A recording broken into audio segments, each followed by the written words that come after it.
Sekali lagi selamat datang teman-teman di sesi 423 ya. 423 tentang tantangan ekonomi perempuan, memikirkan jalan pemberdayaan di Third Annual Kartini Conference on Indonesian Feminism atau KCF 2025. Kita punya 4 panelis, 3 sudah hadir, semuanya ada 5 panelis, yang beberapa paper akan disampaikan secara tim, satu panelis lain masih belum bergabung, tapi kita sudah bisa mulai. Ada 4 judul paper yang akan dipresentasikan. Pertama, Natania Yunita Dharma, sudah ada di sini kan? Natania udah ada di sini. Sudah. Saya spotlight ya supaya orang bisa kenal. Akan presentasi dengan tema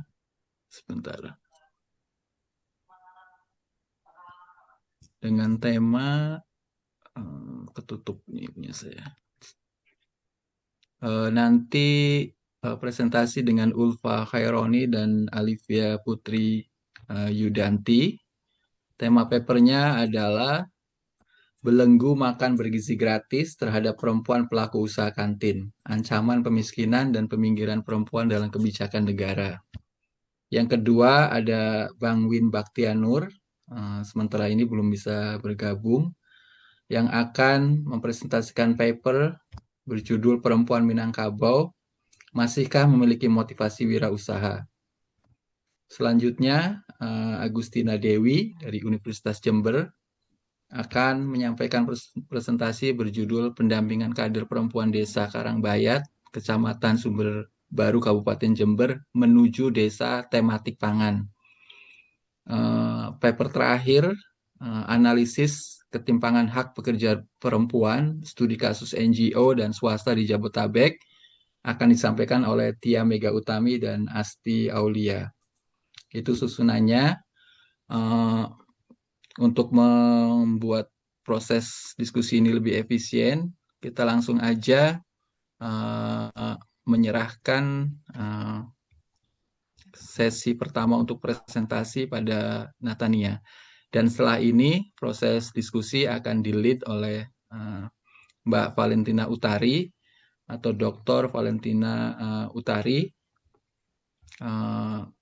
relawan Lestok, peneliti di The Semeru Research Institute, yang sekarang juga sedang melakukan penelitian tentang care ekonomi, tentang masih ya Mbak Utari ya, tentang care work, dan juga tema penelitian terbarunya tentang isu-isu lanjut usia ya. Iya. Saya langsung serahkan aja ke Natania dan nanti dilanjut sama Mbak Utari untuk memoderatori dan melit sesi ini. Terima kasih dan selamat berdiskusi. Iya. Mas, maaf sebelumnya untuk share PPT apakah boleh ke Alivia Putri Yudanti? Iya, boleh. Iya, Alivianya terima kasih. mana? Alivia udah buka video. Oh, udah ini. Sorry. Ya, silakan. Ini Ulfa ya. Alivia mana? Ini Mas, di Oh, ini sini dia Mas. ini. Oke. Oke, silakan.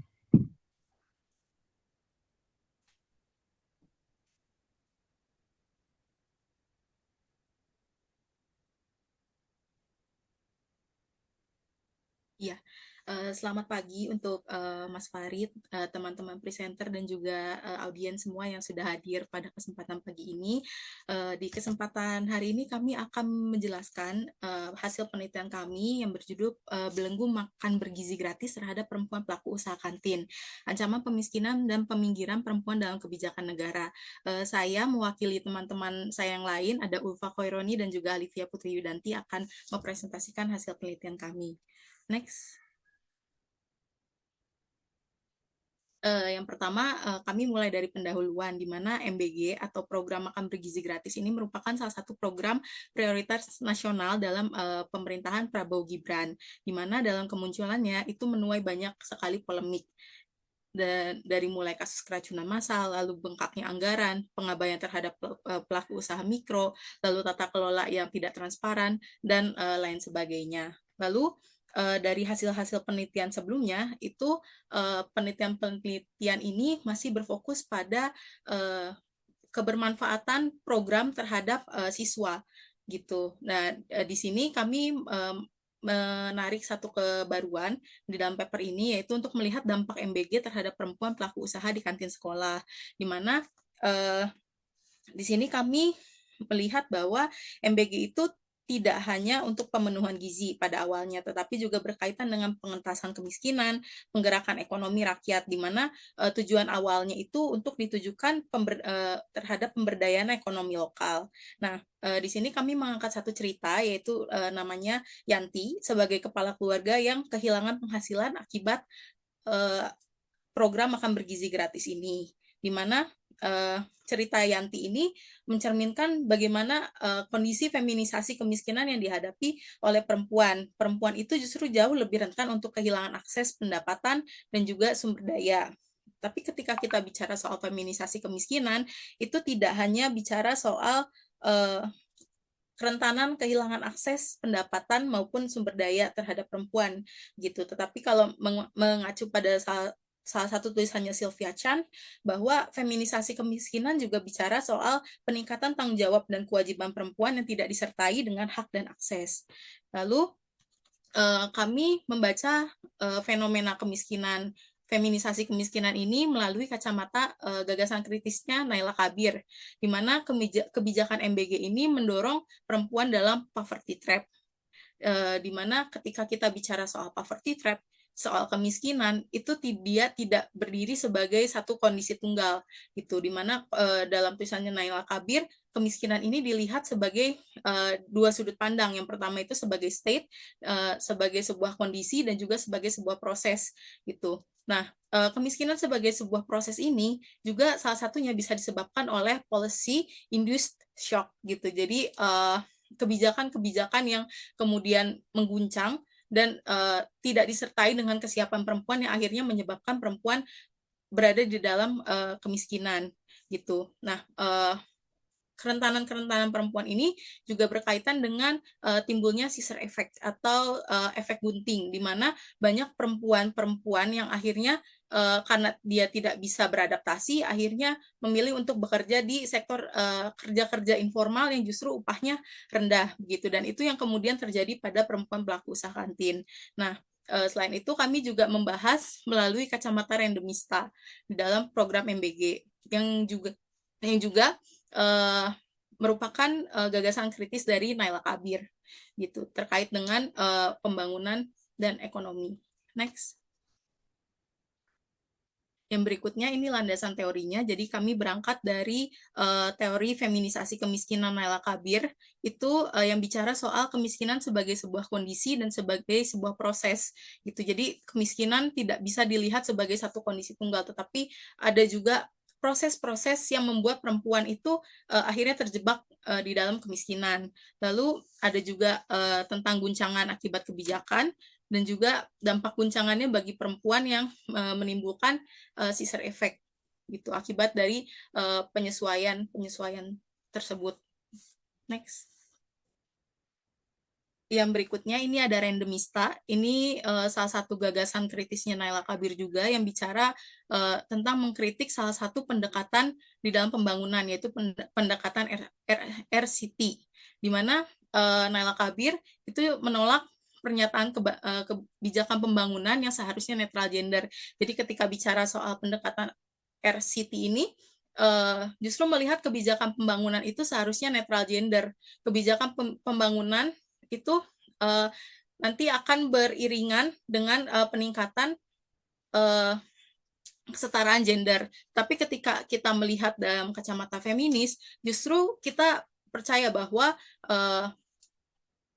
pendekatan ekonomi feminis itu tidak netral gender gitu. Walaupun objektif tetapi tidak netral gender begitu. Next. Nah, ini masuk ke metode penelitian. Jadi kami menggunakan metode penelitian kualitatif berperspektif feminis, di mana salah satu ciri khas dari penelitian berperspektif feminis itu adalah menggunakan pengalaman-pengalaman perempuan itu sebagai basis datanya.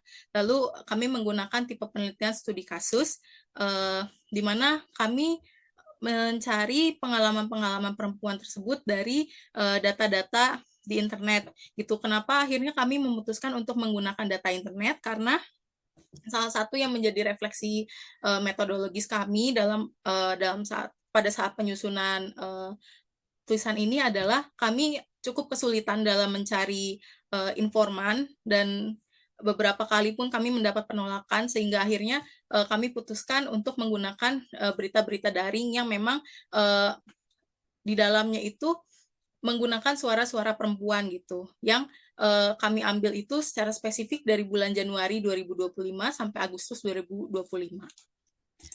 Next.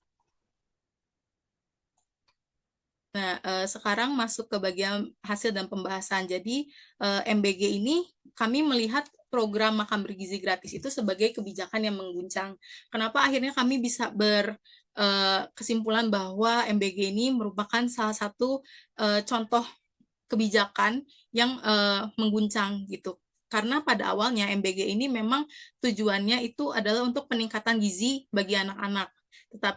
Tetapi pada implementasinya itu MBG justru punya kecenderungan untuk bias gender dan tidak inklusif, di mana pelaku-pelaku usaha kantin yang secara umum itu didominasi oleh perempuan itu tidak dilibatkan di dalam proses pendistribusi, proses penyediaan makan bergizi tersebut. Selain itu, kami juga melihat bahwa anggaran yang terlalu besar, lalu proses monitoring dan evaluasi yang masih minim, lalu penggunaan APBN dan aspek tata kelola yang masih kurang, lalu keterlibatan kelompok masyarakat yang masih belum sesuai dengan prinsip-prinsip tata kelola, itu menjadi tantangan-tantangan yang kami lihat di dalam pelaksanaan MBG tersebut gitu. Sehingga dalam hal ini sebenarnya yang kami soroti adalah aspek pemberdayaan ekonomi masyarakat, terutama terhadap perempuan yang banyak bergerak sebagai pelaku usaha kantin, justru tidak tersentuh di dalam MBG ini gitu. Lalu justru program MBG ini malah menggerus usaha mikro yang ada di lingkungan sekolah begitu. Next. Lalu ini ada beberapa contoh suara perempuan yang kemudian kami dapatkan dari berita-berita.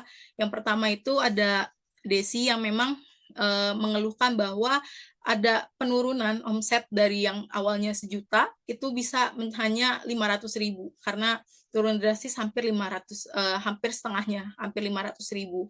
Lalu ada juga Rini yang merasa bahwa penurunannya itu kurang lebih sama seperti Desi gitu. Ada pendapatan yang awalnya 500.000 sampai 600.000 per hari, akhirnya harus menurun sampai dengan 50%. Lalu ini ada juga yang perempuan-perempuan yang menyuarakan harapannya agar bisa ikut dilibatkan di dalam MBG tersebut gitu, karena di dalam kutipan tersebut ditunjukkan bahwa pemerintah ini hanya berpihak pada vendor besar gitu, pedagang kecil yang lebih banyak di perempuan sebagai bagian di dalamnya itu justru tidak diperhatikan, tidak keberadaannya tidak terlalu terlihat gitu. Lalu yang berikutnya ada Meti itu yang juga menjelaskan bahwa ada penurunan dari jumlah makanan yang biasa terjual gitu, yang juga tentu mempengaruhi pendapatan setiap harinya. Karena itu kan agak lumayan dari 30 cup jadi 4 cup.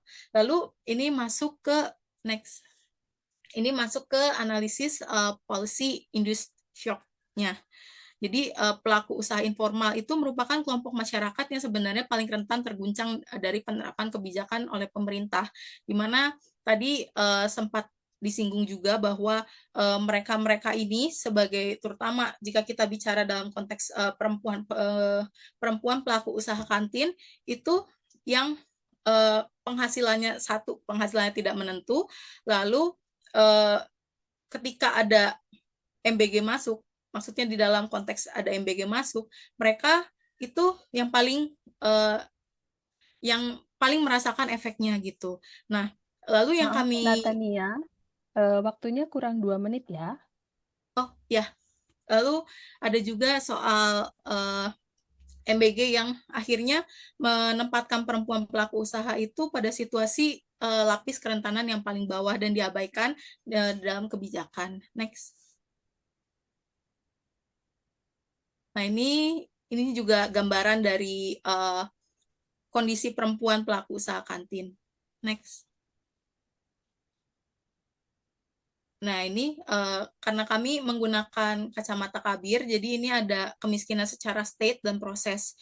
Gitu. Kalau state itu memang upah yang itu kan masih omset gitu. Jadi ketika bicara soal omset itu masih kotornya aja ada yang masih di bawah 1 juta gitu. Jadi ketika bicara laba bersih itu jauh lebih kecil di bawah UMR.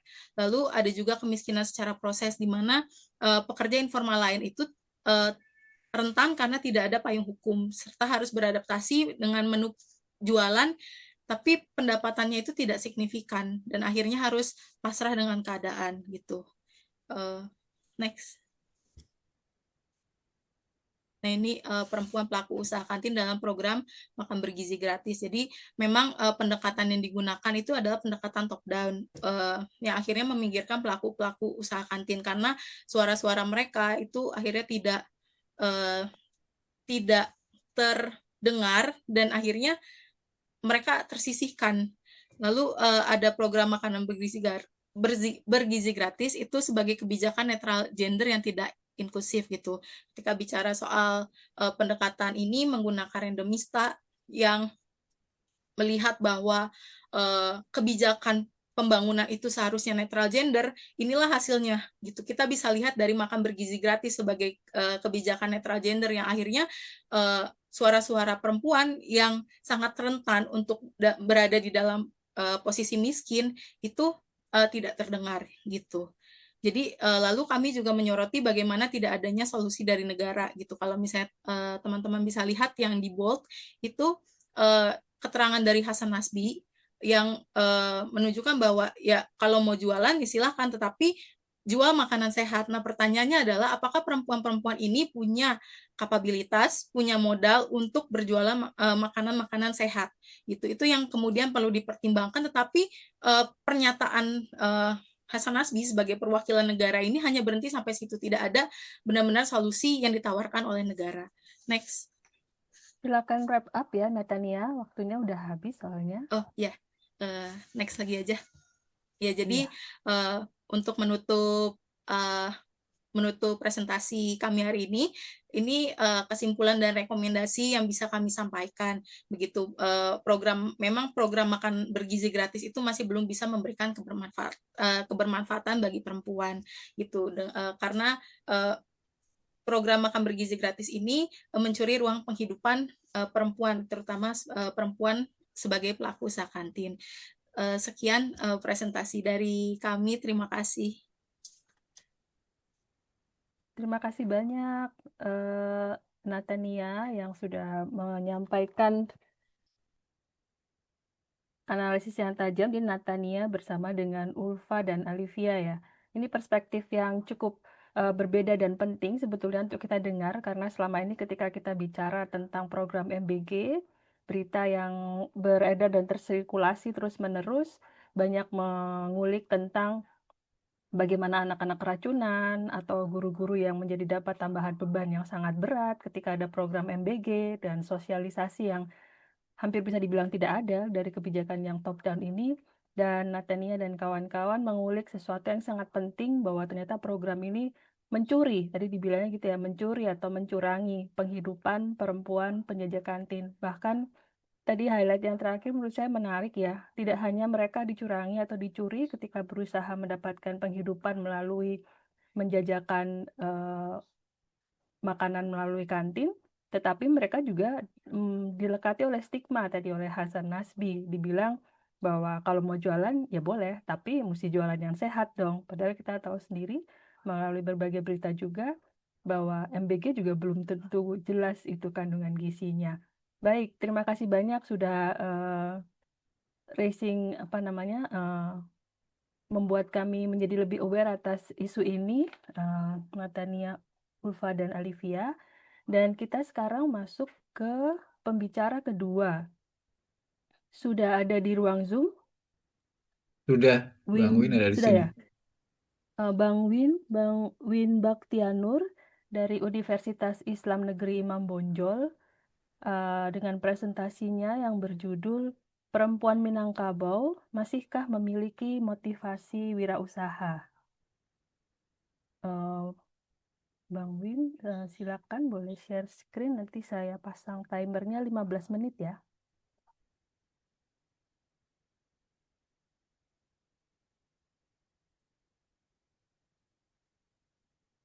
Oke, suara saya kedengaran? Kedengaran? Kedengaran, Ada oke. PPT-nya nggak? Pakai PPT? Kedengaran ya? Baik, selamat pagi Sudah. rekan-rekan semua, Bang Win kakak-kakak, pakai mbak, bapak. Ya, saya boleh share screen? PPT? Boleh, Boleh saya share silakan. screen? Iya, Oke, silakan. baik, sebentar ya. Iya, share screen dulu ya. Ya, sebentar.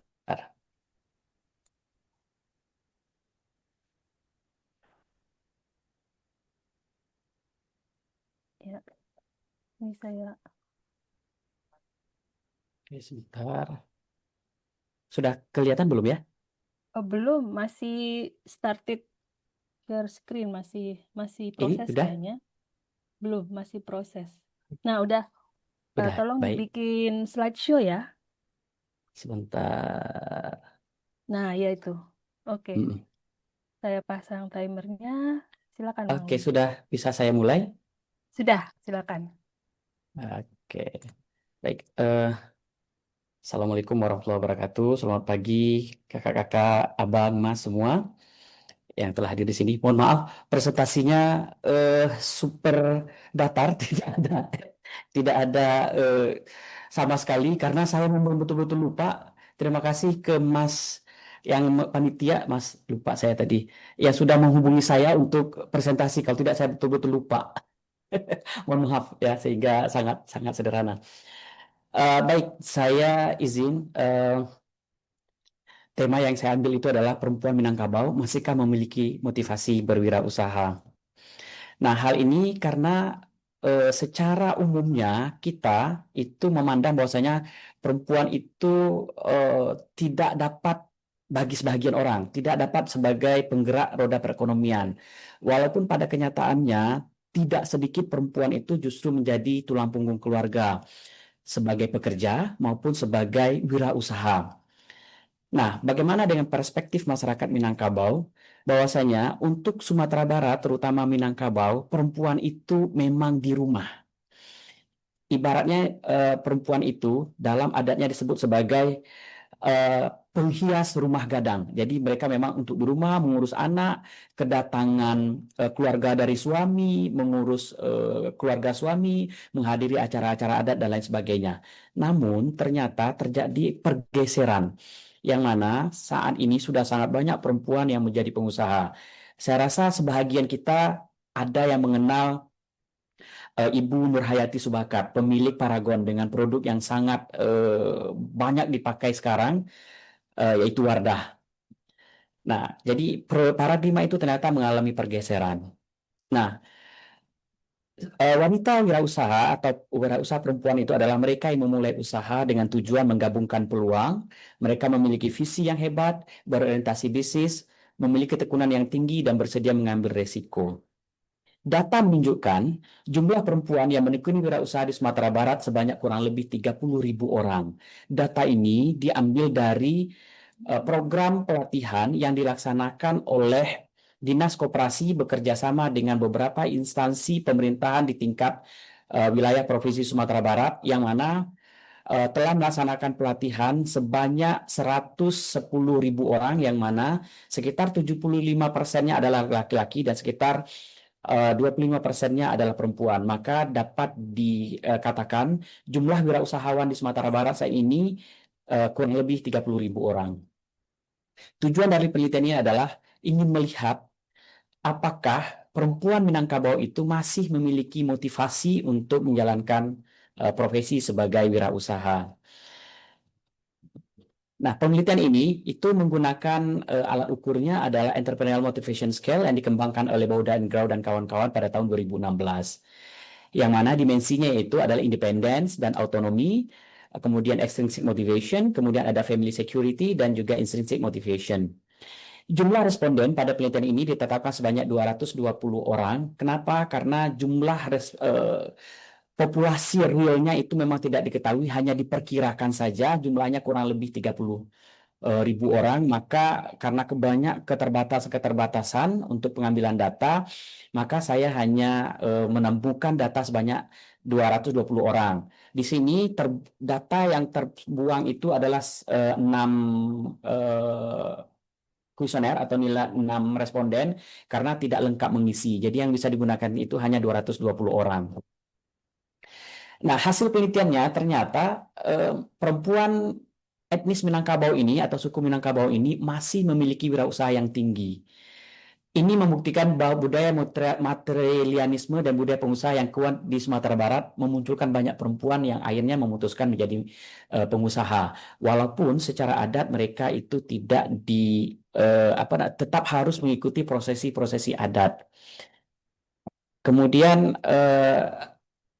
rekomendasi yang bisa saya sampaikan di sini adalah bahwasanya pemerintah perlu mendukung program-program untuk memunculkan motivasi wirausaha perempuan di wilayah Minangkabau, karena data memang menunjukkan bahwasanya dominasinya masih dimiliki oleh laki-laki, dan peluang untuk menaikkan perempuan ikut andil menjadi seorang pengusaha itu terbuka luas di Sumatera Barat karena mereka memang terbiasa dengan budaya berdagang. Namun budaya berdagang itu pada laki-laki. Nah, itu rekomendasinya supaya pemerintah melakukan beberapa program untuk memunculkan motivasi ini. Data-data saya buatnya buru-buru, saya tidak memunculkan data statistik, tapi data statistik nanti akan saya lengkapi, dimunculkan di full papernya. Demikian, Mbak, mohon maaf untuk presentasi yang super singkatnya dari saya. Selamat pagi, terima kasih. Baik, terima kasih Bang Win. Masih banyak ya waktunya. Apa Bang? Nanti kita pertanyaannya Iya, silakan. kawan-kawan silakan nanti pertanyaan waktu di akhir aja sekalian ya. Saya punya banyak sekali pertanyaan ini sebetulnya. Oke, Terima kasih. baik. Terima kasih banyak Bang Win. Dan terima Terima kasih kasih. banyak masih tetap berusaha untuk datang meskipun tadi dibilang ternyata sempat lupa ya. Terima kasih. Oke, baik. Ini paparan yang menarik dan buat saya pribadi memunculkan banyak sekali pertanyaan. Saya bukan berlatar belakang budaya Minang, sehingga banyak sekali hal yang membuat saya ingin tahu mengapa misalnya tadi motivasi menjadi semakin perlu untuk meningkatkan motivasi perempuan Minangkabau untuk memiliki usaha. Nah, kawan-kawan nanti juga bisa memberikan pertanyaan, bisa dimasukkan ke kolom Q&A ya, pertanyaan-pertanyaannya. Oke, mari kita beralih ke pembicara yang berikutnya, Agustina Dewi S. dari Universitas Jember.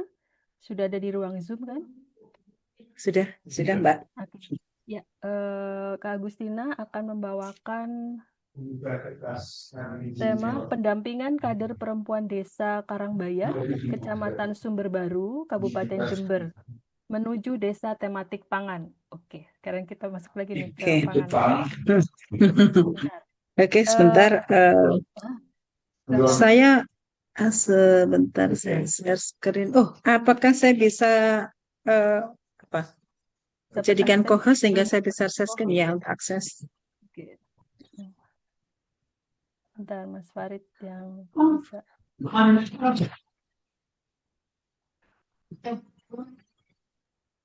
Silakan.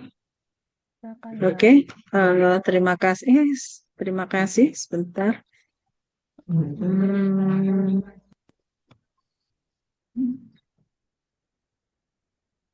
Sudah dibuka kan ya PPT-nya? Sudah, Jadi bisa dilakukan sudah. di-share. Betul. Sebentar.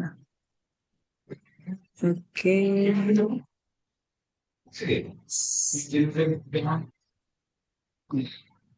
Oke. Jadi Silakan. ini sebenarnya sudah kedua kali. Jadi tahun kemarin saya juga ikut eh, kegiatan restock ini dan sebenarnya tidak jauh berbeda karena memang Karangbayat ini menjadi salah satu desa dampingan di kelompok riset kami. Jadi ini tahun ketiga kami mendampingi desa Karangbayat yang kebetulan pihak Pemdesnya cukup kooperatif. Kemudian di Kecamatan Sumber Baru di Desa Karangbayat ini merupakan desa dengan jumlah kader perempuan, kemudian dengan jumlah Pemdes yang jumlah perempuannya terbesar begitu. Ini yang kemudian menjadi pertimbangan kami memilih Desa Karangbayat ini menjadi salah satu desa dampingan kelompok riset kami. Nah, eh, di tahun ini kami mencoba masih tetap berbicara tetap mendampingi kader perempuan. Hanya saja kalau tahun-tahun sebelumnya kami berbicara desa ramah perempuan dan peduli anak. Tahun ini kami mencoba menggeser tetap dengan dengan dampingan kader perempuan berkaitan dengan tematik pangan yang merupakan salah satu isu Kemendes yang saat ini dibawa berkaitan dengan ketahanan pangan. Nah, eh, sebentar. Nah, ini ada beberapa tujuan berkaitan dengan pendampingan Desa Karangbayat ini. Yang pertama meningkatkan peran kader perempuan berkaitan dengan ketahanan pangan yang selama ini memang kalau berbicara Desa Karangbayat ini merupakan desa yang ATS, anak tidak sekolahnya cukup tinggi, kemudian pernikahan di usia dininya juga tinggi, pernikahan di usia dini untuk perempuan cukup tinggi. Kemudian hal ini berkaitan dengan ketahanan pangan juga hal ini tujuan untuk memberikan nutrisi dan mempromosikan pangan yang berkelanjutan. Kebetulan di desa ini kalau berdasarkan data SID Kemendes ada 12 warga, cukup banyak ya, 12 warga yang mengalami stunting. Ini salah satu dampak berkaitan dengan masih tingginya pernikahan anak pada perempuan begitu. Nah, ada beberapa permasalahan yang kemudian dihadapi desa ini berdasarkan observasi dengan Pusekdes. Kebetulan kadesnya perempuan, kadesnya laki-laki, sekdesnya perempuan. Hanya saja seperti di beberapa tempat, mungkin saya tidak tahu, di beberapa tempat ada yang kadesnya, kebetulan di Karangbayat ini kadesnya pasif, jadi urusan administrasi, urusan berkaitan dengan pemberdayaan masyarakat atau pemberdayaan manusianya ini dipasrahkan pada Bu Sekdes. Kadesnya ngurusi infrastruktur begitu. Saya tidak tahu apakah karena memang konsep pembangunan itu selalu patriarkis sehingga karena kadesnya laki urusannya urusan luar, urusan infrastruktur begitu. Sementara kalau karena sekdesnya perempuan, misalnya ada undangnya berkaitan dengan eh, peningkatan kapasitas masyarakat atau sumber daya manusia ini selalu dipasarkan pada Bu Sekdes sehingga saya koordinasi ketika melakukan pendampingan dengan kader di Desa Karangbayat ini saya koordinasinya dengan Pusekdes begitu. Nah, masalah yang dihadapi kalau menurut informasi dari Pusekdes ada kelompok perempuan yang belum optimal dalam mendukung ketahanan pangan ini.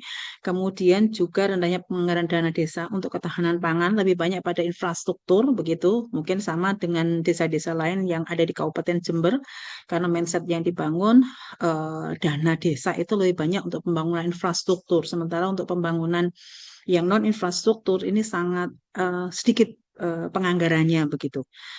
Nah, sehingga begitu kami melakukan pendampingan beberapa desa itu cukup senang begitu salah satunya Karangbayat karena kami tidak tidak membuat anggaran yang berkaitan dengan infrastruktur tapi lebih pada pengembangan sumber daya manusia khususnya perempuan begitu.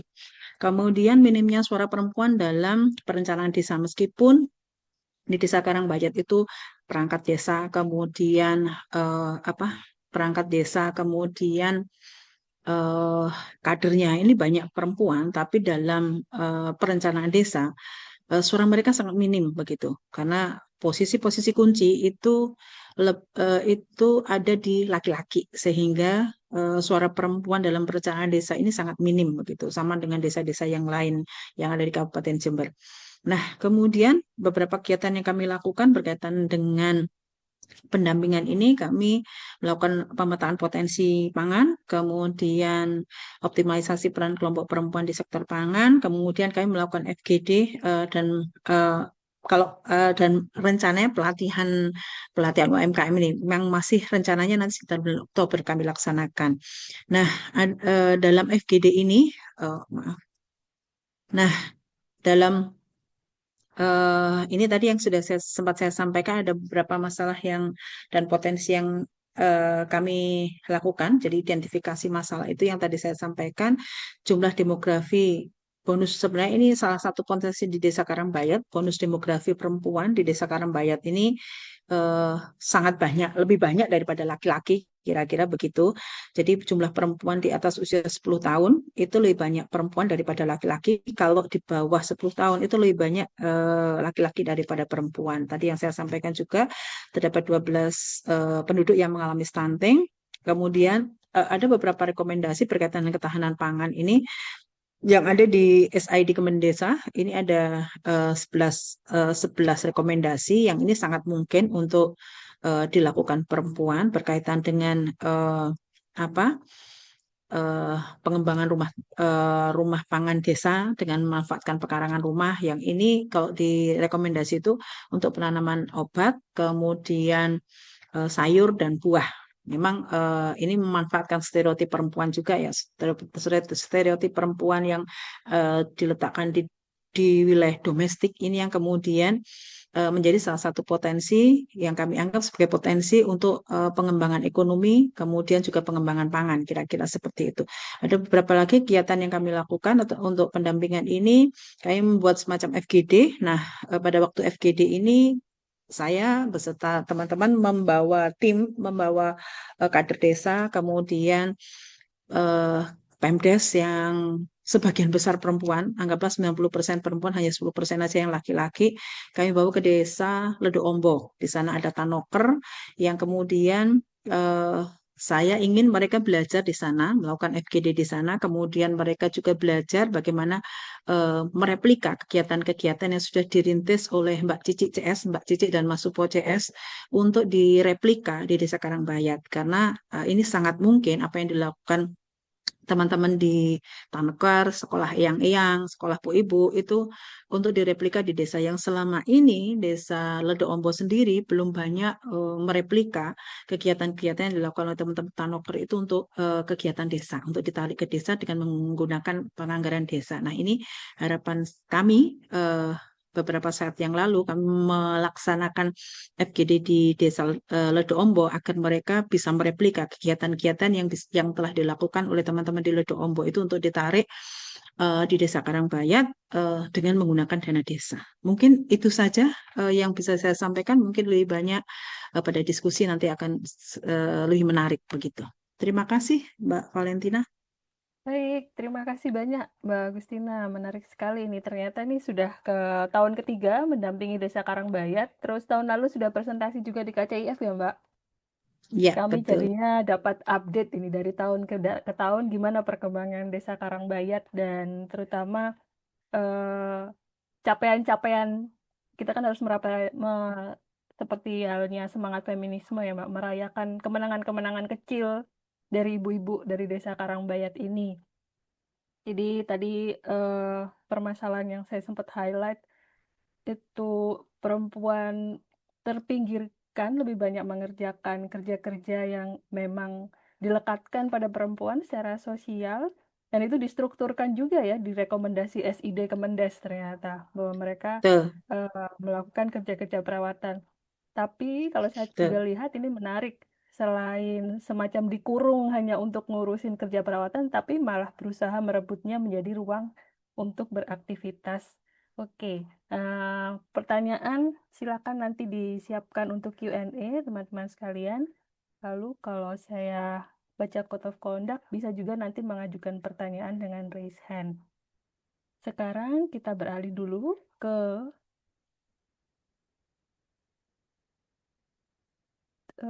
pembicara berikutnya, Tia Mega Utami dari Universitas Gajah Mada dan Asti Aulia dari Universitas Pancasila. Analisis ketimpangan hak pekerja perempuan, studi kasus NGO dan swasta di Jabodetabek.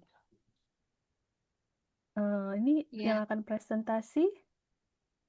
saya tapi nanti akan dibantu juga dengan Asdi. Berarti sebentar. Katia, aku spotlight dulu. Berarti presentasinya 2 orang atau gimana? Iya, iya. Baiklah. Kalau gitu saya spotlight dua-duanya biar mudah nanti. Pasti. Oke, saya siapkan dulu timernya. 15 menit ya maksimal. Silakan. Iya, selamat pagi semuanya. Salam kenal, salam sejahtera untuk kita semua. Saya Tia Megotami bersama rekan saya Asti Aulia. Kami meneliti tema tentang analisis ketimpangan hak pekerja perempuan dengan studi kasus pada NGO dan swasta di Jabodetabek, Jakarta, Bogor, Depok, Tangerang, Bekasi. Next. Berangkat dari latar belakang tentang meningkatnya jumlah pekerja perempuan di sektor informal, bahkan data BPS tahun ini per 25 itu meningkat sebanyak 59,40%. Yang ini menunjukkan bahwa sebenarnya ada kondisi pekerja yang sangat menjadi rentan karena tingkat sektor informal semakin tinggi. Kita tahu bahwa sektor informal ini identik dengan pekerja upah murah, kemudian jam kerja yang overload, bahkan hak-haknya tidak dipenuhi. Beberapa juga menunjukkan bahwa pekerja NGO menghadapi ketiadaan perjanjian dan transparansi kontrak kerja, sedangkan pekerja swasta juga mengalami pelanggaran upah dan penunggakan pembayaran jaminan sosial. Berangkat dari itu, ternyata masih banyak ketimpangan yang terjadi, entah itu ada bias gender di tempat kerja, kebanyakan diskriminatif, seksisme maupun objektifikasi perempuan. Nah, dari latar belakang seperti itu, kami ingin melihat apakah benar temuan seperti ini masih ada di era sekarang ini. Maka kami mengangkat tujuan tentang bagaimana pelanggaran hak-hak pekerja perempuan yang beserta dampaknya perlu dikaji lebih lanjut gitu untuk mengeksplorasi bentuk ketimpangan terhadap mereka. Maka berangkat dari pertanyaan bagaimana ketidakadilan itu mempengaruhi pekerja perempuan, kami menggunakan dengan kacamata interseksionalitas yang melihat bahwa sebenarnya ketimpangan itu tidak hanya disebabkan dari satu dimensi, bisa jadi ada dimensi-dimensi lain atau pengalaman-pengalaman lain yang terpinggirkan. Selanjutnya next akan oleh Asti. Oke, untuk selanjutnya metode penelitian yang digunakan pendekatannya sendiri, kami menggunakan pendekatan kualitatif dengan fokus studi kasus. Subjeknya akan representatif atau atipikal yang bertujuan untuk menunjukkan kompleksitas isu yang dibahas. Kemudian untuk datanya kami mengambil dengan cara multiple source sebagai instrumen utama itu berupa wawancara, observasi, dokumen yang berupa personal expense atau catatan keuangan subjek selama 1 bulan, informasi audio visual dari wawancara dan ditranskrip menjadi verbatim. Kemudian instrumen yang kami buat itu bersifat open-ended, di mana subjek memiliki kebebasan terhadap pandangan, ide, ataupun pengalaman dengan tujuan bisa menangkap makna dan perspektif yang autentik dan kontekstual. Untuk sampling kriterianya sendiri, kami menggunakan teknik purposif dengan kriteria perempuan berusia 21-30 tahun pernah atau sedang bekerja minimal 6 bulan di sektor swasta atau NGO, mengetahui sektor swastanya telah memiliki izin usaha atau NGO-nya telah memiliki izin yayasan minimal 1 tahun dan bekerja di divisi sosial media spesialis. Untuk analisis datanya sendiri, yang pertama, data yang ditemukan diberikan coding terlebih dahulu dari verbatim, kemudian dikaitkan menjadi tema dan dianalisis menggunakan teori feminis interseksionalitas yang disusun berdasarkan dimensi feminis interseksionalitas sendiri terdiri dari identitas multidimensi, interseksionalitas struktural, interseksionalitas politik, dan interseksionalitas representasional, dan juga hak dasar pekerja yang kami batasi berupa upah yang layak, cuti, pemberian upah lembur, jaminan sosial berupa jaminan hari tua, jaminan kematian, jaminan kehilangan pekerjaan, jaminan kesehatan, dan juga jaminan ketenagakerjaan. Untuk tahap 2-nya, kami menampilkan data dalam bentuk naratif karena dinilai lebih otentik dan komprehensif dalam menampilkan kekayaan pengalaman hingga pemahaman subjek akan fenomena yang diteliti. Untuk kredibilitas penelitian sendiri, kami menggunakan teknik triangulasi. Yang pertama itu teknik metode melalui wawancara terstruktur dan observasi, kemudian triangulasi sumber menggunakan personal expense atau catatan keuangan yang diberikan kepada subjek melalui spreadsheet yang telah dibagikan oleh peneliti, dan triangulasi teori menggunakan feminis interseksionalitas yang dimensinya disebutkan sebelumnya.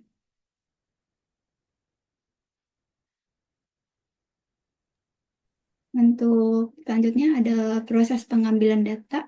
Proses pengambilan data sendiri masing-masing subjek datanya diambil sebanyak 2 kali. Periode pengisian yang pertama itu ada periode pengisian personal expense untuk ke masing-masing subjek di tanggal 28 April sampai 23 Mei 2025, dan pengambilan data tahap 2 yaitu wawancara untuk subjek 1 di 25 Mei dan subjek kedua pekerja perempuan NGO itu di 26 Mei 2025. Untuk masing-masing jumlah pengambilan data wawancara, durasinya itu ada 120 menit. Slide selanjutnya hasilnya akan disampaikan oleh rekan saya.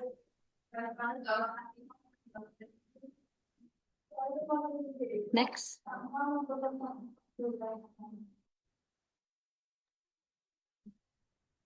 Ya, berdasarkan hasil dari temuan kami membagi dalam 3 kelompok tadi tentang hak dasar dan struktur kerja, tetapi hak dasar batasi mengenai upah reguler, lembur, hak cuti, serta fasilitas lingkungan dan alat kerja.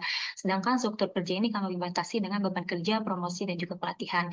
Berdasarkan 1 tentang pekerja perempuan swasta, kami masih menemukan bahwa tidak adanya akses ke pelatihan kerja, yang mana di kontrak pekerja pun mereka tidak difasilitasi ada tahapan-tahapan untuk naik ke jenjang karir, sehingga ini tidak bisa naik yang namanya promosi jabatan.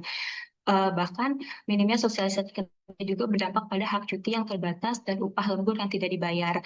Lagi-lagi hak cuti ini ketika libur bersama mereka seringkali tidak libur gitu. Kemudian mereka hanya terbatas pada libur nasional dan juga hak cuti tahunan.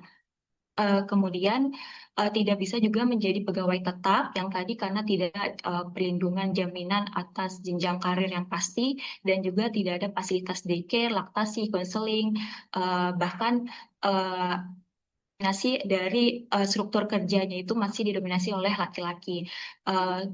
Berdasarkan subjek dari pekerja perempuan juga ternyata dia juga masih namanya sandwich gen, artinya akan ada ketimpangan yang berlapis di mana dia dituntut untuk memenuhi kebutuhan keluarga. Selain itu ada juga keterbatasan informasi, pekerja berisiko tinggi yang dieksploitasi. Ketika tidak ada transparansi kontrak kerja, justru informasi yang diberikan oleh HR ke pekerja swasta itu informasinya akan terbatas. Kan itu resikonya justru ketidaktahuan itu menyebabkan ketimpangan yang lain. Kemudian subjek pekerja perempuan di NGO itu ternyata masih ditemukan adanya yang ditentukan berdasarkan pengalaman, karena subjek kami adalah fresh graduate pada saat itu, jadi upah yang ditentukan berdasarkan pengalaman kerja si subjek, yang mana itu tuh baru 2 bulan. Kemudian tidak ada juga jenjang karir karena dia menyatakan bahwa sebenarnya kalau mau naik tinggi jabatan harus ada salah satu divisi, kepala divisi atau kepala bidang yang keluar atau berhenti, sehingga baru ada kemungkinan untuk naik jabatan. Kemudian ada juga tidak ada aksesnya latihan kerja, tidak ada onboarding, minimnya sosialisasi kontrak kerja, juga job desk seringkali tumpang tindih, bahkan hari Minggu atau tanggal merah mereka masih tetap masuk. Juga ada libur yang tetap masuk, dan terakhir tidak ada fasilitas daycare, laktasi, dan juga konseling. Next.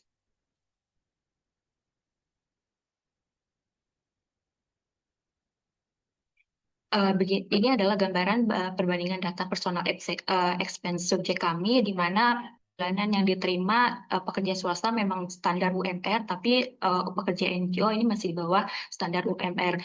Dengan rincian pengeluaran subjek yang masing-masing sangat tinggi, ini menunjukkan bahwa sebenarnya masih ada kesenjangan upah dan tuntutan biaya hidup yang mendorong pekerja perempuan masuk dalam lingkaran risiko ketergantungan finansial yang berujung pada pay later atau hutang. Ketika kami tanya salah satu subjek, justru mereka mengatakan sering sekali mengambil pay later akibat biaya hidup yang makin tinggi. Next. Kedua, yaitu tentang jaminan sosial. Kami membatasi dengan jaminan kesehatan nasional, kematian, kecelakaan kerja, hari tua, dan juga kehilangan pekerja. Subjek bekerja swasta ternyata masih ditemukan bahwa hanya mendapatkan BPJS Ketenagakerjaan, sedangkan kesehatan dibayarkan sendiri melalui upah yang dia terima. Lagi-lagi risiko kerja juga tidak dijamin, bahkan rentan sekali kena layoff, dan juga tidak ada jaminan kehilangan pekerjaan, di mana sewaktu-waktu ketika ia terjadi layoff, otomatis tidak ada haknya untuk menuntut atau mendapatkan upah perlindungan. Kemudian yang terakhir adalah masih terbatasnya juga akses terhadap pengetahuan sosial. Kemudian subjek 2 tentang pekerja perempuan NGO ternyata masih ditemukannya adanya hanya menerima BPJS Kesehatan dan Ketenagakerjaan, meskipun ini agak naik satu tingkat dari pekerja swasta gitu, tapi masih lagi-lagi bentuk jaminan sosial yang lain ini tidak dipenuhi. Upahnya masih di bawah standar UMR, dan juga terhadap pengetahuan jaminan sosial ini masih terbatas. Ketika kami tanyakan ada nggak sih bentuk jaminan kesehatan seperti kematian, kecelakaan kerja, atau misalnya yang tetap dibayar ketika cuti haid atau kehamilan gitu, justru mereka malah tidak tahu gitu bahwa itu tuh ada masuk pada jaminan perlindungan sosial. Temuan terakhir yaitu lingkungan kerja diskriminatif. Ternyata pekerja perempuan swasta ini mengalaminya, masih ditemukannya lingkungan kerja seksisme ketika didominasi oleh laki-laki. Tidak hanya itu, justru ia juga mengalami stereotype tentang kasih muda, sehingga tidak dipercaya oleh kepala bidang atau ketua tentang bagaimana menjalankan sebuah proyek di perusahaan. Kemudian masih ada juga stigma yang bahwa misalnya pekerja kontrak ataupun misalnya bukan pekerja tetap itu tidak bisa berkontribusi lebih besar dibandingkan pekerja yang lain gitu, yang notabene adalah tetap. Sehingga justru ketimpangan ini melanggengkan ekosistem kerja yang tidak aman, patriarkis, dan juga sangat tidak nyaman gitu. Ada juga relasi kuasa yang timpang. Kita masih temukan bahwa ketika terjadi pelanggaran, mereka masih enggan untuk melapor, dan bahkan tidak ada prosedur yang memadai untuk bagaimana cara mereka melapor pelanggaran itu, sehingga lapisan ketimpangan itu saling memperparah satu sama lain. Juga tidak ada akses informasi mengenai pencegahan KBG, dan juga belum ada sanksi tegas begitu. Terakhir adalah pelanggaran hak cuti dan hak cuti maternitas berpotensi kesewenang-wenangan bagi pemberi kerja. Lagi-lagi hak cuti ini dipotong dari hak sakit gitu. Bahkan misalnya ketika ada pekerja yang mengalami cuti haid, mereka enggan untuk ngambil karena khawatir nanti dipotong gajinya, kemudian juga dimasuk kepada cuti tahunan gitu, seperti itu. Akhir adalah temuan dari subjek pekerja NGO yang ternyata masih ditemukannya sistem pengupahan yang seringkali tidak sesuai dan terjadi pelanggaran upah. Lagi-lagi pelanggaran upah ini seringkali akan telat, kemudian juga tidak sesuai dengan perjanjian di kontrak kerja, sedangkan beban kerja terus bertambah. Kita tahu bahwa pekerja NGO risiko di lapangan itu kan sangat tinggi, apalagi kalau misalnya berhadapan dengan polisi, kemudian TNI, dan aparat keamanan lain. Kemudian cuti menstruasi masih dianggap tabu, belum ada yang pernah mengajukan cuti menstruasi dan juga cuti maternitas yang lain.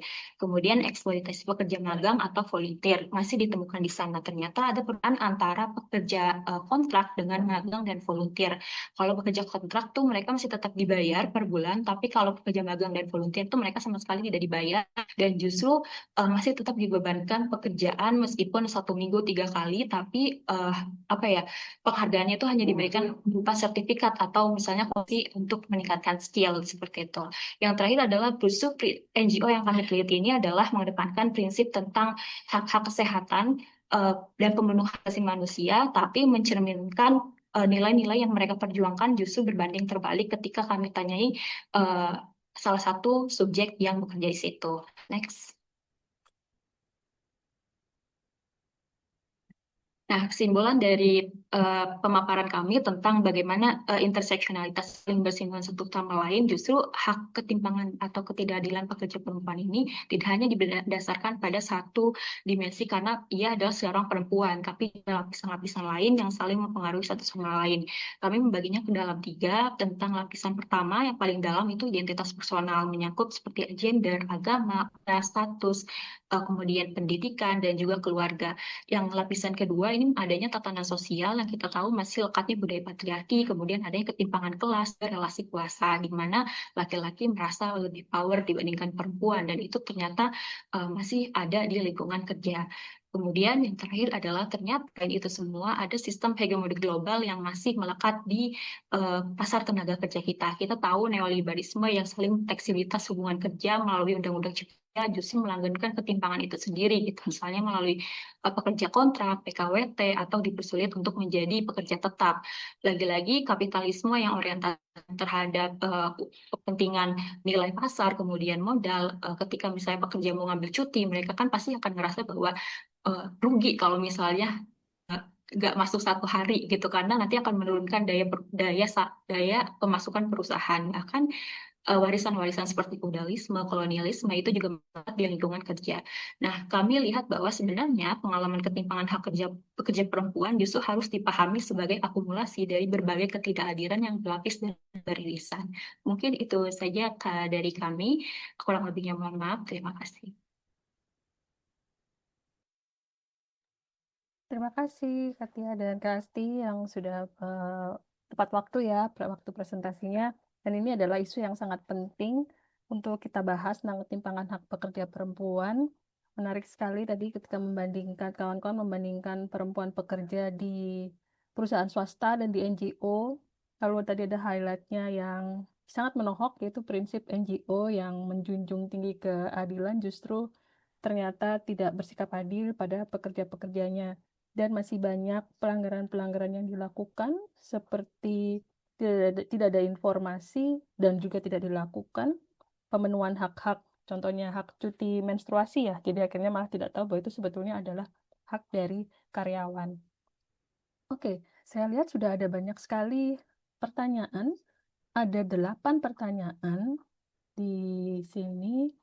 Sebentar, waktu kita sampai jam, saya sambil cek ya teman-teman. Sampai jam 10. Berapa Mas? Jam 10. Oke. Kita ada masih ada Setengah jam. 28 menit ya, setengah jam. Oke. Ya. Mas Farid, ini dijawab dulu yang di Q&A ya, baru setelah itu Iya. angkat tangan itu ya. Oke. Dibacain dulu Mbak Utari, terus Siap. Oke. direspon verbal. Baik. Ini pertanyaan pertama dari Kak Tommy Chandra untuk Kak Natania dan kawan-kawan ya. Riset kakak ini menarik karena sebagai pendengar berita aku jarang merhatiin sisi ini. Jujur. Nah, Kak Tommy jujur nih bilangnya ya. Ibu kantin kan misalnya menjual jajan dan lain-lain sebagai alternatif. Kalau boleh tahu Kak, apa fakta seperti ini juga ada di lapangan? Kemudian bagaimana kita bisa calculate apakah sebuah kebijakan itu menggusur penghasilan orang atau tidak? Apakah dari melihat pembukuan atau cukup pendapat subjektif dan dari berita? Karena bisa saja kan orang yang bicara di berita itu berbeda dari real yang ia punya dari kenyataan gitu ya. Banyak yang ku ketahui dari teman terkait pembukuan keuangan masih banyak yang belum bisa melakukan pembukuan keuangan gitu mungkin maksudnya. Oke, mungkin silakan dijawab dulu. Tim pembicara pertama, Natania, Ulfa, dan Alivia. Oke, aku mau jawab ya Kak ya dari pertanyaan Kak Tommy. Sebelumnya makasih banget Kak Tommy atas pertanyaannya. Jadi kalau misalnya apakah data yang kita tampilkan ini real atau enggak, sebenarnya kalau penelitian kualitatif berbasis feminis itu kan memang kebanyakan itu kami mengangkat narasi-narasi perempuan gitu ya, bukan berdasarkan angka gitu. Menurut kami apa yang disampaikan dalam berita ini pengalaman-pengalaman perempuan di mana mereka memberikan memberikan keterangan ada penurunan omset dari 40 sampai 70%, bahkan itu kan ada pola ya. Kemudian mereka merasa bingung, terus mereka mencari cara untuk beradaptasi selanjutnya, dan bahkan ada juga yang milih untuk menjadi PRT gitu, yang kembali lagi malah masuk ke poverty trap, pekerjaan informal yang belum ada payung hukum yang jelas. Nah, itu sebenarnya pengalaman-pengalaman itu tetap valid walaupun memang tidak ada besaran berapa gitu kan sebenarnya pendapatan mereka secara angka gitu.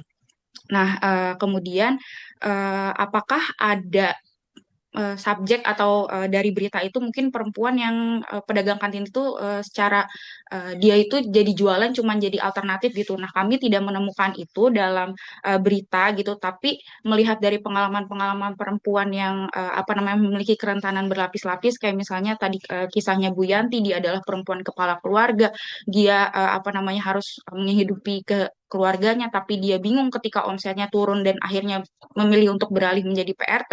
Nah, itu kan adalah cerita-cerita yang sebenarnya harus kita angkat ya, harus kita kritisi lagi program-program MBG ini kalau misalnya memang ada perempuan yang paling terdampak gini nih, walaupun mungkin dia itu tidak menjadikan pedagang kantin itu sebagai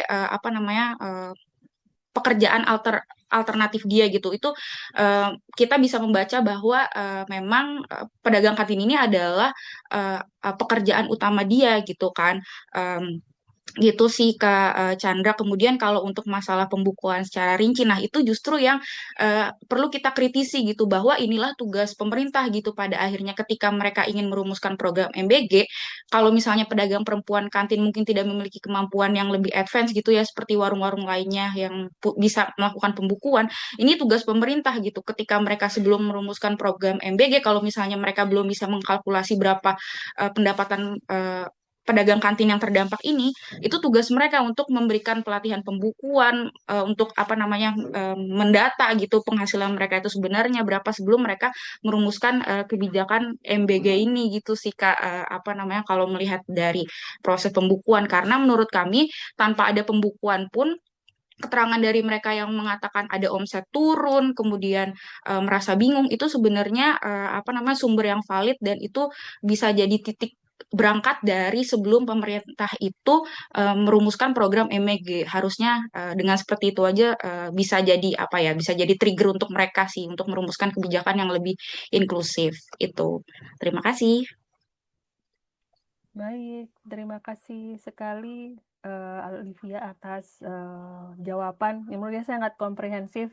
Kak Tommy sudah dijelaskan oleh Kak Alivia ya. Oke, sekarang kita masuk ke pertanyaan berikutnya dari Mbak Esti Susanti, disampaikan untuk Ibu Agustina. Mengapa tidak menggunakan konsep kedaulatan pangan, ketahanan pangan yang disebut? Apakah memang paradigma ini yang melatar belakangi pendampingan yang dilakukan? Mbak Agustina, ada beberapa pertanyaan untuk Mbak Agustina, saya bacakan sekalian ya, biar bisa sekalian dijawab gitu. Oke. Number 2. Yang kedua dari Bu Wijayanti, PRMB BRIN, untuk Mbak Agustina dan mungkin teman-teman yang lain. Untuk dari Bu Wijayanti ini bisa dijawab semuanya nanti. Apakah di dalam prosesnya pernah didekati oleh kader parpol perempuan? Kader parpol perempuan, kader parpol laki-laki, dan berdiskusi tentang program ini supaya bisa masuk sebagai representasi pemberdayaan perempuan. Pertanyaan berikutnya untuk Mbak Agustina dari Repa Kustipia, CS IVA.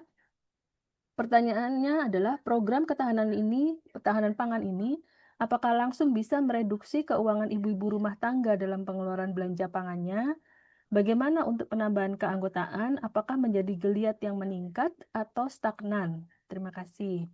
Lalu dari Mbak Nila Rumpung, juga untuk Bu Agustina. Menarik mengikuti perubahan program dampingan yang sudah 3 tahun. Dalam konteks pemberdayaan perempuan di desa dampingan, bagaimana Ibu menggunakan indikator perubahan kondisi dan posisi perempuan, termasuk dalam isu ketahanan pangan, misalnya yang tengah ditangani pemerintah desa? Matur sakalengkong. Ya, itu dulu Pak. Oke, terima kasih. Ini lumayan juga pertanyaan lumayan berat juga ini. Karena memang kondisi yang kami hadapi di desa ini memang seringkali ketika kami diminta, kebetulan saya ada di kepengurusan pusat studi gender di Universitas Jember juga. Kami sering diundang diajak diskusi begitu oleh beberapa desa yang ada di Kabupaten Jember. Sehingga pada waktu itu saya selalu menyampaikan, ini dari tahun ke tahun kok isunya sama begitu. Karena eh, tahun ini kemudian, jadi intinya lebih banyak biasanya Pemdes itu lebih banyak. Yang penting ada kegiatan ini. Nah, ada kegiatan ini di tahun ini. Kemudian tahun berikutnya masih sama lagi. Saya tanya, Mbak, ini orang-orangnya sama atau beda? Beda, Bu. Ini yang kemudian seringkali kami agak kesulitan. Tadi pertanyaan Mbak Sinten ya yang ini berkaitan dengan indikator ketercapaian, begitu. Ini seringkali kami agak kesulitan. Karena misalnya sekarang kami lakukan pendampingan, nanti berikutnya di perjalanan waktu ada yang mundur, kemudian ada ganti orang dan sebagainya. Ini yang seringkali kami hadapi. Sebenarnya memang tidak banyak. Saat ini sekitar 15 sampai 20 karena di situ ada Pemdas, ada kader ya, ada Pemdas, ada kader. Itu sekitar 15 sampai 20 yang terlibat begitu. Tapi seringkali perjalanan waktu kemudian ada yang mundur, kemudian diganti dengan yang lain. Ini yang kemudian membuat eh, kami ini seperti rasanya stagnan begitu. Jadi ketika berbicara ini karena memang sekarang ini di 2 tahun kemarin berkaitan dengan Desa Ramah Perempuan dan Peduli Anak, harapan kami sampai muncul Perdes. Ini pun tidak tercapai akhirnya. Nah, akhirnya kami mencoba formula baru dengan berkaitan dengan pangan karena 2 tahun kemarin ini Ibu lebih banyak misalnya mengeksplor berkaitan dengan pangan yang ada di daerah Karangbayat begitu. Jadi saya memang belum menggunakan istilah kedaulatan pangan ya, lebih lebih sebenarnya lebih pada tataran masih mengobservasi lebih banyak sebenarnya pangan lokal yang dimiliki oleh Desa Karangbayat itu apa saja. Kebetulan beberapa saat kemarin ada saya jumpai, oh ini di tempat lain tidak ada Mbak, ini harusnya bisa dikembangkan begitu. Ketika saya menyampaikan itu eh, saya tidak tahu apakah mereka tidak punya bayangan atau bagaimana terkait dengan apa yang saya sampaikan begitu, makanya mengapa kemudian saya mengambil aktivitas ayo kita main ke Ledo Ombo begitu, agar teman-teman punya bayangan ini nanti dikembangkan seperti apa. Pangan-pangan lokal yang tidak semata-mata beras, tapi di sana ada singkong, kemudian ada ubi, kemudian dan teman-temannya itu kemudian bisa dikembangkan begitu. Jadi ini menjawab juga pertanyaan Mbak siapa tadi yang berkaitan mengapa tidak menggunakan istilah kedaulatan pangan. Ini sebenarnya kami masih pada tataran observasi berkaitan dengan pangan yang ada atau yang dimiliki oleh Desa Karangbayat. Jadi apa saja yang bisa dikembangkan ini jadi masih pada tataran itu. Jadi ini masih sesuatu yang baru kami lakukan dan kami melakukan tim kami melakukan koordinasi juga dengan beberapa apa istilahnya kami selain dengan Pemdes kami juga mencoba melibatkan teman-teman stakeholder yang lain seperti kami juga bekerja sama, maksudnya berkoordinasi juga dengan teman-teman pendamping desa sehingga dari teman-teman pendamping desa itu kemudian saya mengupdate eh, perkembangan yang ada di Desa Karangbayat selain dari Bu Sekdas langsung begitu dan dari kader-kader desa kader-kader desa seperti itu. Jadi kalau dikatakan 3 tahun ini memang saya merasa sendiri, saya dengan tim merasa ini kok seperti stagnan begitu ya, karena kalau berbicara program ini seringkali seperti kemarin Mas Hamid ketika menyampaikan, ini seringkali ketika ada program masuk di desa, ini semata-mata sekedar menjalankan program. Nah, ini yang kemudian menjadi beban berat saya pribadi dengan tim begitu. Ini jangan-jangan dimakna hanya sekedar program, kemudian yang penting ada kegiatan seperti itu.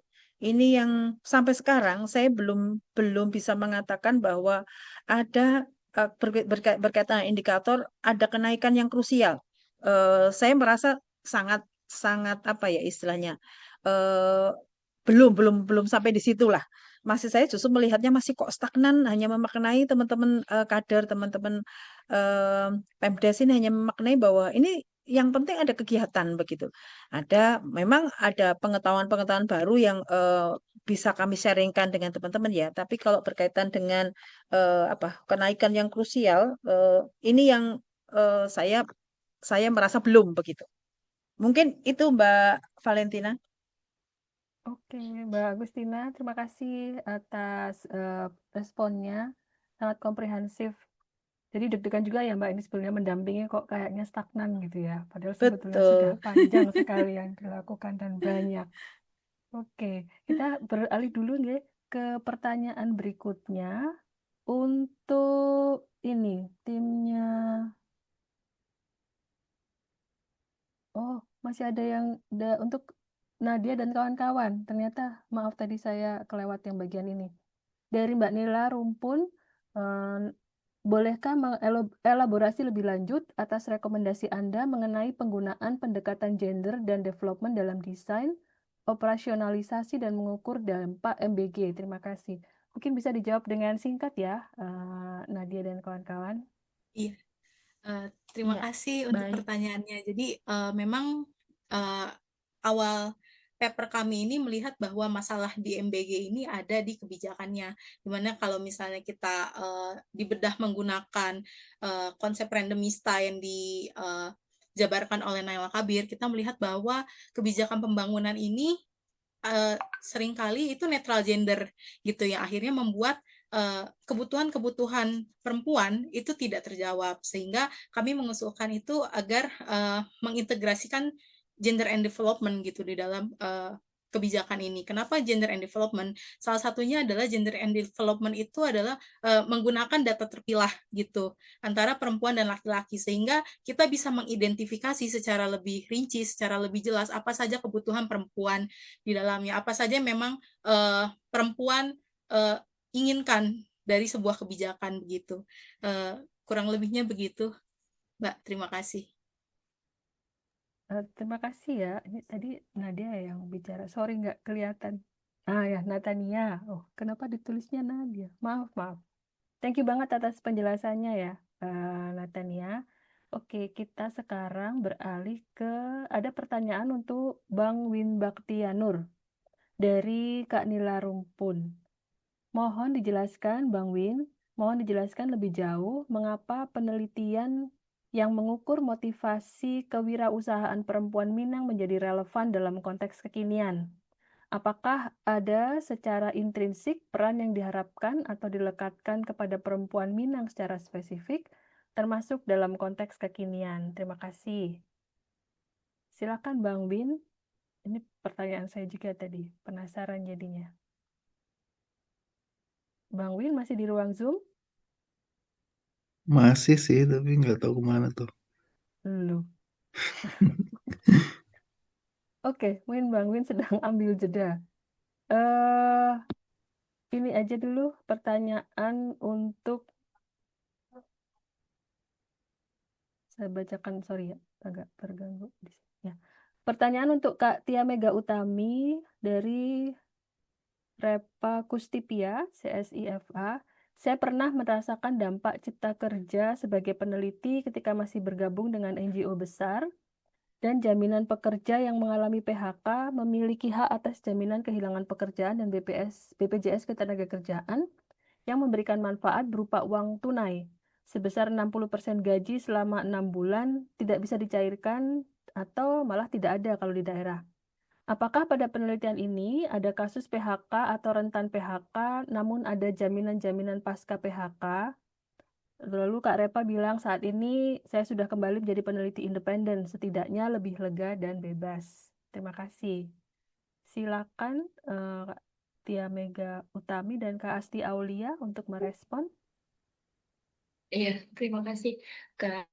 Sebelumnya, temuan kami menunjukkan bahwa sebenarnya tidak ada jaminan perlindungan sehingga ini ya sampai sejauh ini pergantian upah gitu di kedua subjek teliti. Bahkan untuk misalnya di subjek swasta ini mereka lebih rentan adanya kena layoff yang secara tiba-tiba oleh pihak manajemen kalau bisa ada perusahaan yang ingin melakukan pengurangan karyawan gitu.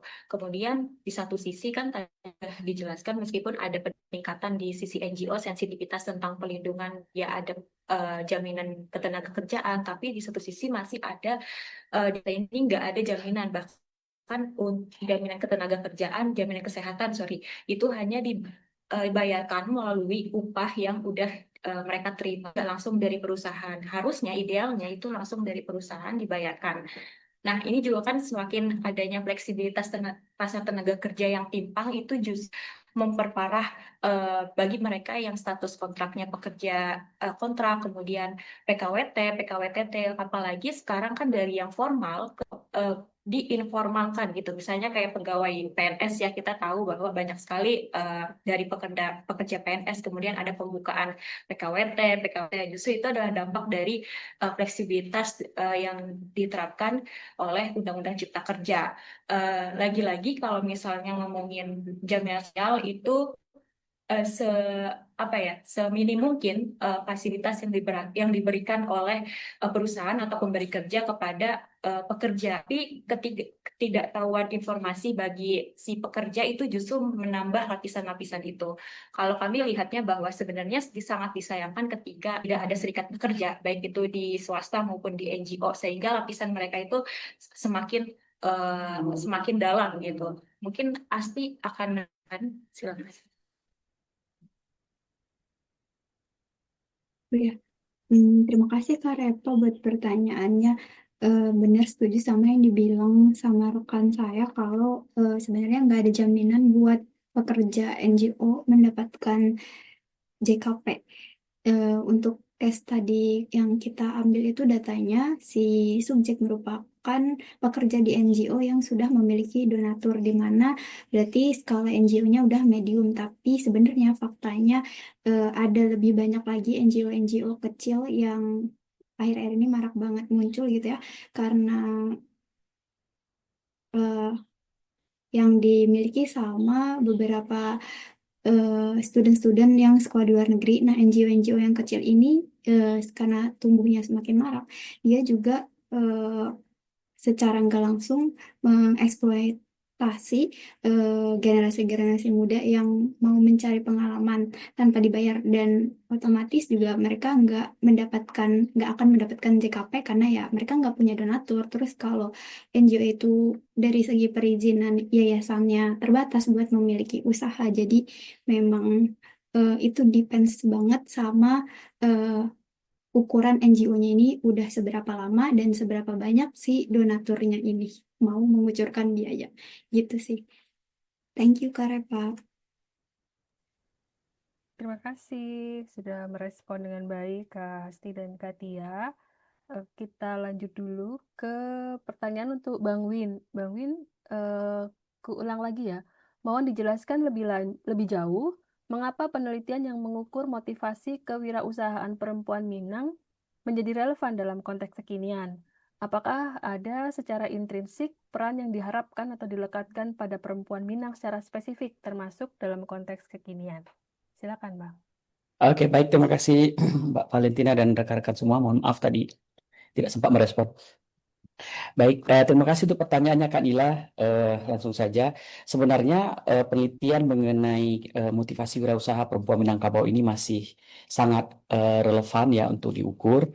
Nah, jika kita sandingkan dengan konteks kekinian, maka secara intrinsik sebenarnya perempuan Minangkabau itu masih menjalankan peran dan fungsinya sebagai suku yang memang menganut sistem matrilineal. Nah, di mana matrilineal ya saya tidak perlu dijelaskan lagi. Nah, di mana secara matrilineal di perempuan Minangkabau ini dalam konteks kekinian sebenarnya bisa kita sandingkan, misalnya perempuan Minangkabau ini itu merupakan dia mewarisi harta pusaka. Salah satu harta pusaka yang selama ini diserahkan kepada perempuan yang disebut dengan pusaka tinggi atau pusako tinggi itu adalah rumah gadang dan tanah ulayat. Tanah ulayat ini merupakan tanah milik suku tertentu yang dimiliki oleh rumah gadang, dan tanah atau rumah ini tidak boleh diperjualbelikan.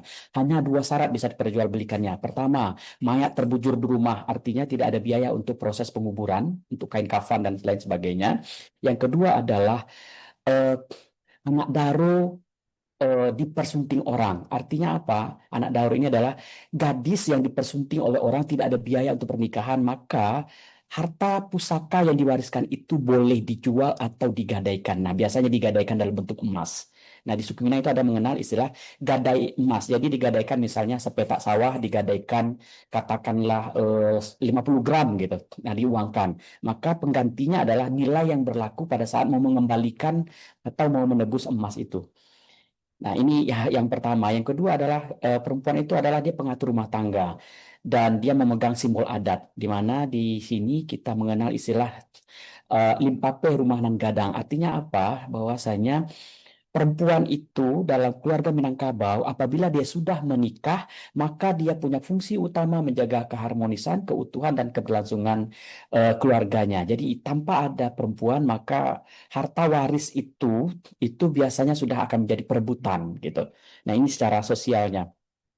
Nah, secara kekinian dalam hal yang lainnya lagi, bahwasanya ternyata dari beberapa perempuan di Indonesia ini muncul beberapa nama, misalnya yang punya toko jewelry di Jakarta dan Jabodetabek itu ternyata perempuan Minang. Dia masih menjalankan perannya sebagai ibu dan kita kenal dengan istilah Bundo Kanduang. Kemudian pemilik Paragon, Ibu Nurhayati, yang dia juga orang Padang Panjang. Menurut saya dalam konteks kekinian, jabatan-jabatan yang dipimpin oleh seorang pengusaha, wirausaha perempuan, karena dia menjadi pengusaha itu sangat relevan untuk diteliti. Karena dulunya secara adat memang perempuan itu hanya mengurus rumah dan menjaga harta warisan. Nah, sekarang ada pergeseran yang sangat signifikan, di mana sudah sangat menjamur di mana-mana. Terutama saat bulan puasa kita nemukan hampir semua yang jualan itu ternyata ibu-ibu, mulai dari jualan es teh sampai ke jualan rendang. Itu ibu-ibu yang banyak kita temui. Nah, ini jawaban singkat saya karena waktu Kak Nila. Terima kasih atas pertanyaannya. Selamat pagi. Terima kasih banyak Bang Win atas responnya. Tadi kalau nggak salah saya lihat ada yang raise hand ya. Kita punya waktu yang mepet sih, 4 menit aja. Kalau misalnya masih ada satu. Oh, oke, Kak Tommy Chandra. Silakan cepat saja dan ditujukan ke siapa gitu ya, Kak. Oke.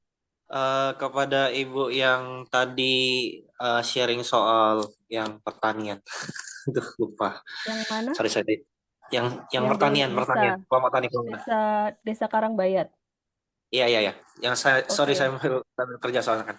Ibu Pertanyaan Agustina. saya gini Kak, saya sebagai anak pertanian saya menarik dalam artian seringkali ketika yang disuruh nanam, misal ketika kami bikin program ke desa, nanam tanaman rempah, nanam tanaman pati jahe-jahean dan sebagainya. Padahal kan kita tahu sendiri tanaman-tanaman seperti itu seringkali punya resiko kematian yang tinggi ya, dan juga kayak seringkali kayak ini asumsi saya ya, kayak misalnya kita mengusulkan usulan baru dalam konteks anak-anak pertanian tanpa memperhatikan bahwa misalnya di sana udah ada tanaman-tanaman yang udah dikembangkan mereka. Nah, kalau pendapat dalam program Mbak sendiri ini bagaimana dalam artian eksekusinya atau kayak penginiannya di masyarakat lah, dan kayak bagaimana tanggapan Mbak terkait ya anak-anak pertanian yang menurut saya sekarang ya seperti itu, kayak data-data tiba-tiba ya udah nyarankan nanam A, B, C, D, E, F, G, padahal mereka nggak memperhatikan bisa jadi di desa itu sudah ada tanaman-tanaman lain yang memang udah mereka terbiasa tanam gitu. Kayak gimana kita mengintroduksi juga ketika kita membawa ide-ide tanaman asing itu, apakah itu hal yang baik atau sebenarnya lebih bagus ya udah kembangkannya yang udah ada di sana. Terima kasih. Oke, terima kasih. Silakan Mbak Agustina. Oke, sebenarnya karena ini lebih banyak pada memanfaatkan pekarangan. Jadi sementara ini kami masih lebih pada ini ya, yang sudah ada dulu begitu. Sebenarnya ada beberapa teman yang menawarkan, teman-teman dosen menawarkan, gimana Bu kalau dicoba ini, monggo silahkan. Tetapi memang istilahnya bagaimana ya? Istilahnya ya memang harus dieksplor begitu. Sehingga tidak sekedar, kadang-kadang memang banyak program termasuk kebetulan kami kapan hari itu riset di Banyuwangi juga sama. Jadi ada program-program yang berkaitan dengan pemanfaatkan pekarangan begitu. Itu ada yang saya sampaikan karena hanya dimaknai sebagai program sehingga keberlanjutan itu sangat lemah. Ini yang kami hadapi juga berkaitan dengan ketahanan pangan program ketahanan pangan. Nah, ini yang kemudian kami ingin mencoba melihat sesuatu yang mereka miliki apa dan mereka apa istilahnya ya, yang memungkinkan atau mudah, istilah kami mungkin begini ya.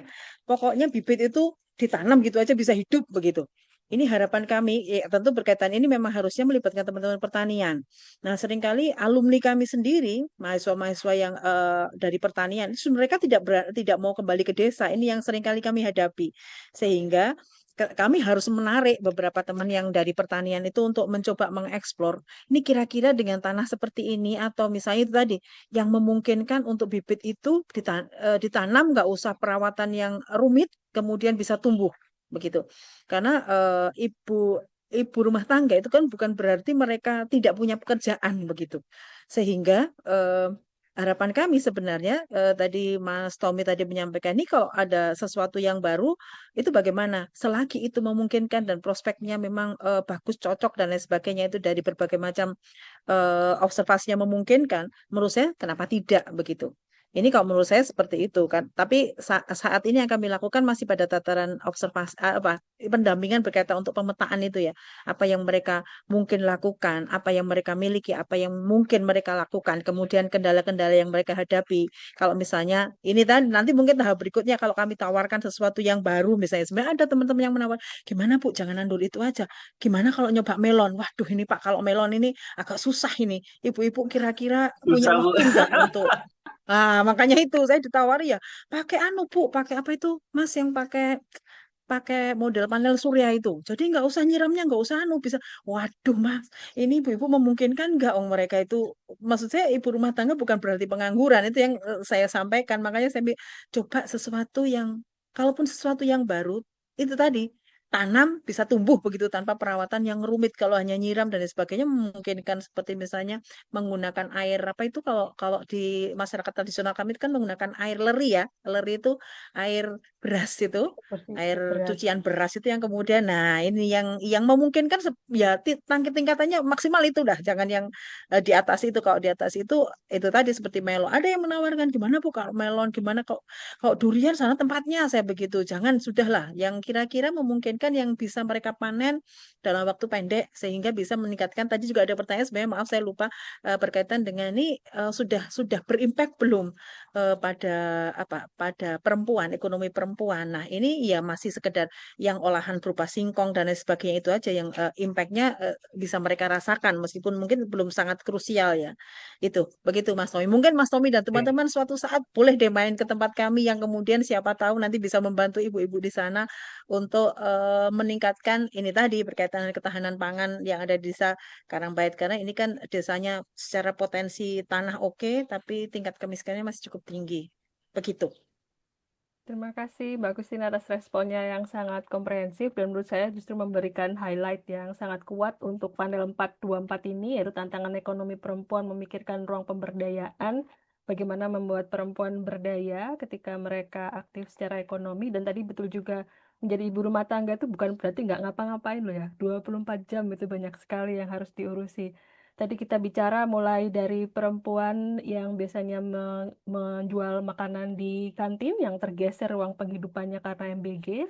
Lalu Pak Win bicara tentang pentingnya mendorong motivasi perempuan Minangkabau untuk tetap memiliki motivasi berusaha. Lalu kemudian masuk juga ke cerita tentang pemberdayaan perempuan di Desa Karangbayat yang disampaikan Mbak Agustina dan kawan Tia Mega Utami serta Astia Aulia yang menunjukkan ternyata masih banyak sekali permasalahan, yaitu tidak dipenuhinya hak-hak pekerja perempuan. Ini studi kasus NGO dan swasta di Jabodetabek.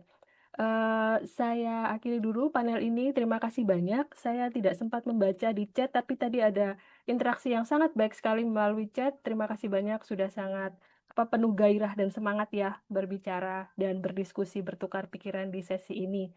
Baik, saya kembalikan sesi ini ke host kita, Mas Farid. Silakan Mas Farid. Tadi belum foto ya, Mas? Ya boleh, nanti saya pin buat moto. Applause dulu buat semuanya di sesi panel 324 tentang tantangan ekonomi perempuan memikirkan jalan pemberdayaan.